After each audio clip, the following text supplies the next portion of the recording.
Hello student. हम लोग पहले वीडियो में बात किए थे रासायनिक अभिक्रिया और रासायनिक अभिक्रिया के प्रकार के बारे में। इस वीडियोस में हम लोग बात करते हैं रासायनिक समीकरण के बारे में और रासायनिक समीकरण के कितने प्रकार होते हैं और जो प्रकार होते हैं उनमें रासायनिक समीकरण को कैसे संतुलित किया जाता है। तो सबसे पहले हम लोग बात करते हैं रासायनिक समीकरण है क्या, रासायनिक समीकरण कहते किसे हैं। तो देखिए, यह रासायनिक अभिक्रिया का प्रतीकात्मक निरूपण होता है। क्या होता है? प्रतीकात्मक निरूपण होता है, जिसमें अभिकारक और उत्पादों को उनके रासायनिक सूत्रों और प्रतीकों के माध्यम से दर्शाया जाता है। रासायनिक समीकरण दो प्रकार के होते हैं। उसके पहले हम लोग बात करते हैं कि देखिए, यह रासायनिक अभिक्रिया का प्रतीकात्मक निरूपण होता है, जिसमें अभिकारक और उत्पाद को रासायनिक सूत्रों और प्रतीकों के द्वारा दर्शाया जाता है।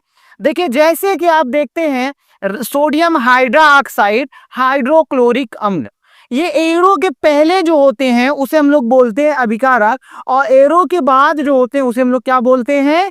उत्पाद बोलते हैं। तो आपने देखा क्या, सोडियम हाइड्रोक्साइड की अभिक्रिया हाइड्रोक्लोरिक अम्ल के साथ कराई जाती है तो सोडियम क्लोराइड और जल बनता है। तो इसमें हमने देखा क्या कि सोडियम हाइड्रोक्साइड का जो प्रतीक होता है, जो निरूपण होता है, NaOH होता है। तो सोडियम हाइड्रोक्साइड लिखिए। इसके बाद हाइड्रोक्लोरिक अम्ल का HCl होता है, इसकी अभिक्रिया करा दिए तो सोडियम क्लोराइड बना। सोडियम क्लोराइड का जो निरूपण होता है NaCl होता है और जल का होता है H2O।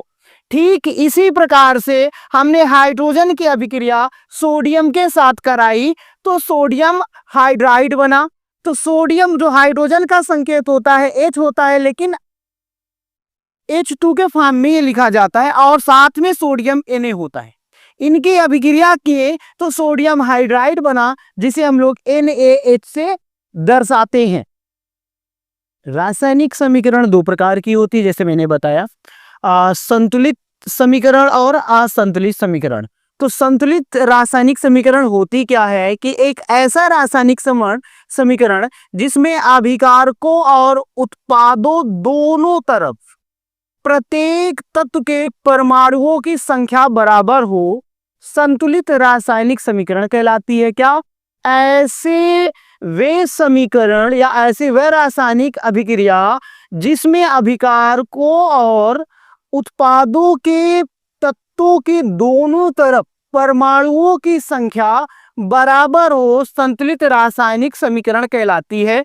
जैसे जल को इलेक्ट्रोलिसिस किया गया, इसका विद्युत अपघटन किया गया तो H2 प्लस O2 के फॉर्म में टूटा। ये आप देखते हैं यहाँ पर हाइड्रोजन तत्व के परमाणुओं की संख्या 2 2 4, 2 दूनी 4, 4 है। यहाँ पे हाइड्रोजन की संख्या कितनी है? 2 दूनी 4। तो ये क्या है? हाइड्रोजन क्या है? बैलेंस है, संतुलित है। इसी तरह ऑक्सीजन में एक से गुणा करेंगे 2 की तो 2 1 कम 2, यहाँ भी ऑक्सीजन की संख्या 2 है। तो जहां पर आप देख रहे हैं कि हाइड्रोजन और ऑक्सीजन तत्व के परमाणुओं की संख्या बराबर है, समान है, इसलिए इसको हम कह सकते हैं यह एक रासायनिक संतुलित रासायनिक समीकरण है। दूसरे में देखते हैं H2 यानी कि हाइड्रोजन की अभिक्रिया क्लोरीन गैस के साथ कराई जाती है तो हाइड्रोक्लोरिक अम्ल बनता है। जहां यहाँ पे हाइड्रोजन की संख्या 2, यहां पर हाइड्रोजन की संख्या 2। अगर रिएक्शन करने के बाद देखिए तो HCl बनता है, लेकिन इसको बैलेंस करने के लिए यहां पर 2 से मल्टीप्लाई, 2 से गुणा करेंगे तो देखेंगे कि हाइड्रोजन की भी संख्या और क्लोरीन की संख्या दोनों हो गई बैलेंस। तो यह एक क्या है? संतुलित रासायनिक समीकरण। अब दूसरी रासायनिक समीकरण की बात करते हैं तो उसे हम लोग बोलते हैं असंतुलित रासायनिक समीकरण। एक ऐसा रासायनिक समीकरण जिसमें अभिकारकों और उत्पादों के प्रत्येक तत्व के परमाणुओं की संख्या समान नहीं होता, असंतुलित रासायनिक समीकरण कहलाते हैं। क्या कहते हैं बच्चों? देखिए, एक ऐसा रासायनिक समीकरण जिसमें अभिकारकों और उत्पादों की प्रत्येक तत्व के परमाणुओं की संख्या समान नहीं होता, असंतुलित रासायनिक समीकरण कहलाते हैं। जैसे मीथेन की अभिक्रिया ऑक्सीजन के साथ कराई जाती है तो कार्बन डाइऑक्साइड और जल निकलता है। तो आप देखेंगे कार्बन की संख्या 1, इधर भी कार्बन की संख्या 1, तो दोनों की परमाणुओं की संख्या बराबर है। हाइड्रोजन की संख्या देखेंगे तो यहाँ पे हाइड्रोजन 4 है, यहाँ पर कितने हैं? 2 है। तो आप देख रहे हैं कि अभिकारक में हाइड्रोजन की संख्या 4 है जबकि उत्पाद की तरफ 2 है, इसलिए क्या है? असंतुलित है। इसी तरह से ऑक्सीजन की संख्या यहाँ पे देखेंगे 2 और इधर उत्पाद की तरफ देखेंगे 3 है। तो यह असंतुलित रासायनिक समीकरण है। तो देखिए बच्चों, अब हम लोग बात करते हैं असंतुलित रासायनिक समीकरण को कैसे संतुलित बनाया जा सके, कैसे संतुलित किया जा सकता है। यही आपके बोर्ड एग्जाम में आएगा। असंतुलित समीकरण को कैसे हम संतुलित करते हैं, 2 नंबर के आते हैं बच्चों। देखो बेटा, अब हम लोग बात करते हैं असंतुलित रासायनिक समीकरण को कैसे संतुलित करते हैं। तो इसमें मैंने कुछ एग्जाम्पल्स दिए हैं जो असंतुलित है, इसको हम कैसे संतुलित कर सकते हैं। देखिए, संतुलित करने का कई तरीका है, करने का कई तरीके से हम लोग कर सकते हैं। सबसे पहले कैल्शियम की अभिक्रिया अगर देखा जाए तो जल के साथ कराई जाती है। तो इसमें क्या, कैल्शियम हाइड्रोक्साइड बनता है और हाइड्रोजन गैस निकल जाती है बाहर। तो करने का एक तरीका सिंपल सा, एक आप ऐसे कर सकते हैं, चाहे तो इसको आप इस तरह से एक ब्रैकेट में लिखें और कैल्शियम की जो संख्या है यहाँ पे अभिकारक में कितनी है? 1। इसी तरह से H2O को हम क्या इस फॉर्म में ऐसे लिख लीजिए, हाइड्रोजन कितना? 1 है और 2 है। और ऑक्सीजन को देखेंगे तो हम ये कितने हैं? यहाँ पे ऑक्सीजन की संख्या 1 है। मतलब अभिकारक में कैल्शियम 1, हाइड्रोजन 2 और ऑक्सीजन 1 है। अब उत्पाद की तरफ अगर हम देखते हैं तो यहाँ पर कैल्शियम है 1 और ऑक्सीजन, क्योंकि 2 से 1 में गुणा होगा तो 2 1 कम 2 यानी कि ऑक्सीजन 2, और हाइड्रोजन भी यहाँ देखेंगे तो 2, और साथ में एक हाइड्रोजन और बाहर निकला है जहां पर उसकी संख्या है कितनी? 2। तो बेटा देखोगे अगर तो कैल्शियम तो बैलेंस है लेकिन ऑक्सीजन और हाइड्रोजन अनबैलेंस है, असंतुलित है। देखेंगे हाइड्रोजन की संख्या अभिकारक में 2 है जबकि उत्पाद की तरफ क्या है? कितनी है? 2 और 2 मिलकर के 4 हो। यहाँ पर ऑक्सीजन कितने हैं? 1 और उत्पाद में भी ऑक्सीजन है 2। तो हमें बैलेंस करना है हाइड्रोजन को और ऑक्सीजन को। तो बैलेंस करने के लिए हमें यह देखना है कि इधर 4 हाइड्रोजन, इधर हाइड्रोजन 2, यानी कि अगर 2 से इसमें मल्टीप्लाई कर देंगे तो 4 हो जाएगा। इसी तरह से ऑक्सीजन यहाँ पे 2, ऑक्सीजन यहाँ पे, तो 1 में अगर 2 से गुणा कर देंगे 2 1 कम 2। तो इस तरह से हम लोग इसको यहाँ से मल्टीप्लाई ना करके, क्योंकि ब्रैकेट में है तो दोनों को एक साथ कर सकते हैं। जब इसमें 2 1 कम 2, 2 दूनी 4 करेंगे तो कितना हो जाएगा? हाइड्रोजन 4 हो जाएगा और ऑक्सीजन 2। इसलिए हमें ये क्या करेंगे? यहाँ पे 2 से गुणा कर देंगे। तो हमारी ये जो रासायनिक समीकरण जो प्राप्त हुई है ये क्या है? संतुलित रासायनिक समीकरण प्राप्त हुई। दूसरे तरीके से भी हम लोग कर सकते हैं, इस तरह से ब्रैकेट में ना लिख करके। आप चाहें तो एक तरीका और है, आराम से कर सकते हैं। जैसे कि कैल्शियम 1 है तो कैल्शियम से में कोई मतलब नहीं। अगर हम देखें तो इस जल को हम क्या इस तरह से लिख सकते हैं? HOH के फॉर्म में। HOH के फॉर्म में जब लिखेंगे तो यहाँ पर देखेंगे O कितना है? 2 और हाइड्रोजन कितना है? ये भी 2 है और यहाँ पर हाइड्रोजन भी 2 है। तो यहाँ पर अगर हम 2 से मल्टीप्लाई कर देंगे तो क्या हो जाएगा? 2H यानी कि, और 2H 2 2 4H यानी कि हाइड्रोजन 4, और ऑक्सीजन से करेंगे तो 2। तो यहाँ से आप चाहें तो 2 आप कर दें, हमारी अभिक्रिया क्या हो जाएगी? बैलेंस हो जाएगी, संतुलित हो जाएगी। दूसरा क्या है? नाइट्रिक अम्ल है, इसकी कैल्शियम हाइड्रोक्साइड के साथ अभिक्रिया है तो कैल्शियम नाइट्रेट और जल निकला है बाहर। तो देखेंगे यहाँ पर क्या बैलेंस है, क्या अनबैलेंस है। बैलेंस अनबैलेंस करने का, चेक करने का यही सबसे आसान तरीका है कि जितने भी यौगिक कंपाउंड, जितने भी तत्व मिलकर के यौगिक बने, उन सबको एक सिंपल सा ब्रैकेट में लिखें। हाइड्रोजन की संख्या यहाँ पे 1, नाइट्रोजन की संख्या 1 और ऑक्सीजन यहाँ पे है 3। इस ब्रैकेट में अगर हम देखें तो कैल्शियम है, ऑक्सीजन है और साथ में क्या है? हाइड्रोजन है। कैल्शियम 1 है, ऑक्सीजन 2 1 कम 2 यानी कि 2 और हाइड्रोजन 2।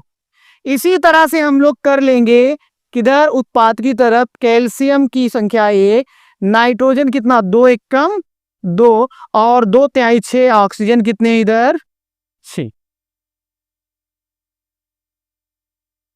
अब देखेंगे ऑक्सीजन यहां पर हाइड्रोजन 2 और ऑक्सीजन कितने हैं, ऑक्सीजन 1 है।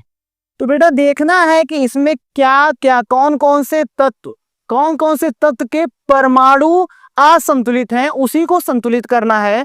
तो यहाँ पे देखेंगे हम क्या अभिकारक की तरफ हाइड्रोजन 1 और हाइड्रोजन 2, 2 1 3 हाइड्रोजन की संख्या अगर उत्पाद में अभिकारक में देखेंगे तो 3 है। इधर देखेंगे कितनी है 2 है, तो हाइड्रोजन असंतुलित है। दूसरा देखते हैं नाइट्रोजन की संख्या, नाइट्रोजन इधर 1 है और नाइट्रोजन इधर कितने हैं 2 है, तो नाइट्रोजन भी असंतुलित है। और ऑक्सीजन यहाँ पे 3 है और 3 2 5, ऑक्सीजन इधर 5 है, इधर ऑक्सीजन 6 1 7 ऑक्सीजन है, ऑक्सीजन भी असंतुलित है। इसी तरह से अगर हम देखें कैल्शियम, तो कैल्शियम तो बैलेंस है क्योंकि कैल्शियम इधर भी 1 है, यानी कि अभिकारक की तरफ भी और उत्पाद की तरफ भी बराबर है। तो इसको बैलेंस करने के लिए हमें देखना पड़ेगा कि क्या क्या अनबैलेंस है। अगर अनबैलेंस की बात करें तो नाइट्रोजन इधर अनबैलेंस है क्योंकि नाइट्रोजन इधर 1 है, इधर नाइट्रोजन 2 है। तो हम यहाँ पे आप चाहें तो 2 से गुणा इसमें करें, 2 से कर देंगे तो नाइट्रोजन 2 हो जाएगा। अब 2 के साथ ही ऑक्सीजन भी अनबैलेंस है क्योंकि ऑक्सीजन की संख्या उधर कितनी है 6 और 1 7, और इधर ऑक्सीजन कितनी है इधर ऑक्सीजन 3 2 5। तो ऑक्सीजन में भी 2 से आप डायरेक्टली इसमें अगर 2 से मल्टीप्लाई कर देंगे तो हाइड्रोजन 2 और नाइट्रोजन 2 और यहाँ पर ऑक्सीजन कितनी हो जाएंगे 6 हो जाएंगे। इस तरह से देखेंगे। अगर अब बात करें, अब दोनों की तरफ तुलना कर लें तो हाइड्रोजन इधर 2 इधर 2 4 हो गए, इधर हाइड्रोजन कितने हैं 2, इधर अगर नाइट्रोजन देखें 2, इधर भी नाइट्रोजन 2, यानी कि नाइट्रोजन बैलेंस हो गया। अब ऑक्सीजन 6 हो गए, 6 2 8, इधर ऑक्सीजन कितने हैं 7, मतलब उधर की अगर देखें ऑक्सीजन और हाइड्रोजन की संख्या कम हो गई, तो इसलिए अगर यहाँ पे 2 से मल्टीप्लाई कर देंगे तो हाइड्रोजन इधर कितना हो जाएगा 4 और ऑक्सीजन हो जाएगा 2।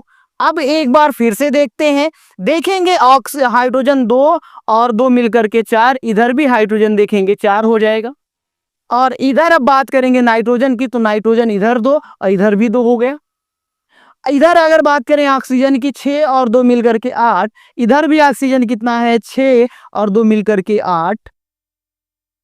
कैल्शियम पहले से बैलेंस था, कैल्शियम बैलेंस है, यानी कि हमारी जो अभिक्रिया है वो क्या है संतुलित हो चुकी है। इसको अब या तो आप डायरेक्टली कुछ ना करें, जैसे कि मैंने बताया इसमें अगर 2 से मल्टीप्लाई करेंगे तो हाइड्रोजन 2 हो जाएगा और नाइट्रोजन 2 हो जाएगा और ऑक्सीजन हो जाएगा 6। यहाँ पर आप देखेंगे और कैल्शियम बैलेंस ही ऑलरेडी, तो यहाँ पर हाइड्रोजन 2 और 2 मिलकर के 4, इधर भी हाइड्रोजन 2 है तो इसलिए 2 से इधर भी गुणा कर देंगे तो हाइड्रोजन 4 हो जाएगा। ऑक्सीजन 6 और 2 मिलकर के 8, ऑक्सीजन 2 1 कम 2 और 2 तिहाई 6, 6 2 मिलकर के 8, नाइट्रोजन 2 1 कम 2 और इधर नाइट्रोजन 2 1 कम 2, यानी कि हमारी जो रासायनिक समीकरण है, असंतुलित रासायनिक समीकरण है, वो संतुलित हो चुकी है। अब यहाँ पर बेरिलियम क्लोराइड में देखेंगे अगर और सल्फ्यूरिक अम्ल, इन दोनों के विक्रिया करा रहे हैं तो बेरियम सल्फेट बन रहा है और हाइड्रोक्लोरिक अम्ल बाहर निकल रहा है। तो यहाँ पर देखिए सब यहाँ पे बेरियम ये बैलेंस है, इधर भी 1 है। इधर पे देखेंगे अगर हम बात करते हैं उसके बाद क्लोरीन की, तो इधर क्लोरीन 2 है, इधर क्लोरीन 1 है। उसके बाद हाइड्रोजन इधर 2 है, हाइड्रोजन इधर 1 है। यहाँ पर देखेंगे सल्फर 1, सल्फर इधर भी 1, ऑक्सीजन 4, ऑक्सीजन 4। तो अगर बात करें तो यहाँ पे क्लोरीन और यहाँ पर हाइड्रोजन 2 2 हैं और इधर हाइड्रोजन और क्लोरीन क्या है 1 1 है। तो अगर हम 2 से गुणा कर देंगे तो इधर ये भी बैलेंस हो जाएगा। तो ये भी हमारी रासायनिक समीकरण क्या हो गई संतुलित हो चुकी है। अगर अब यहाँ पर देखें फेरिक ऑक्साइड की विक्रिया एल्यूमिनियम के साथ कराई जाती है तो एल्यूमिनियम क्या बनता है एल्यूमिनियम ऑक्साइड और फेरिक जो होता है आयरन जो होता है वो बाहर निकल जाता है। तो यहाँ पर अगर देखिए तो समीकरण में क्या बैलेंस है क्या अनबैलेंस है, तो Fe यहाँ पर कितना है 2, इधर Fe कितना है 1, क्योंकि अकेले ही लिखा है तो सिंपल सा 2 से मल्टीप्लाई कर देंगे तो हमारा जो आयरन है वो बैलेंस हो चुका।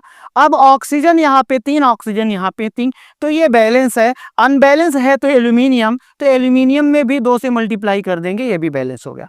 तो बेटा ये था कि रासायनिक असंतुलित समीकरण को कैसे हम लोग संतुलित करते हैं, इस तरह से हमने सीखा। अब इस लेसन में सिर्फ 2 हेडिंग बची है, सिंपल सा, एक विकृत गंधिता है, एक है संचारण। इन दोनों को हम पढ़ेंगे, इसके बाद ये लेसन कंप्लीट हो जाएगा। अगर किसी को कोई डाउट होता है तो आप कमेंट बॉक्स में कमेंट करिए, अगली वीडियो में उसकी जो डाउट है वो क्लियर होगा। बच्चों हम लोग बात करते हैं विकृत गंधिता और संचारण की। विकृत गंधिता क्या है, संचारण क्या है? देखिए, विकृत गंधिता तेल या वसायुक्त खाद्य पदार्थ जब वायु या नमी के संपर्क में आते हैं तो वह उपचयित होकर अपना स्वाद या रंग बदल देते हैं, विकृत गंधिता कहलाती है।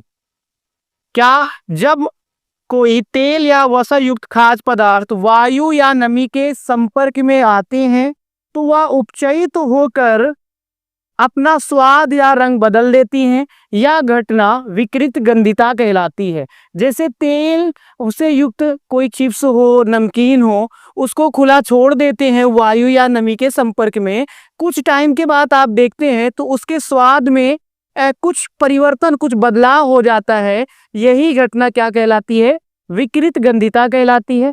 इस लेसन का लास्ट टॉपिक, लास्ट हेडिंग संचारण। संचारण क्या होता है? जब कोई धातु अपने आसपास अम्ल, आर्द्रता, नमी, वायु के संपर्क में आती है तो वह संचारित हो जाती है। इस घटना को हम लोग संचारण के नाम से जानते हैं। क्या?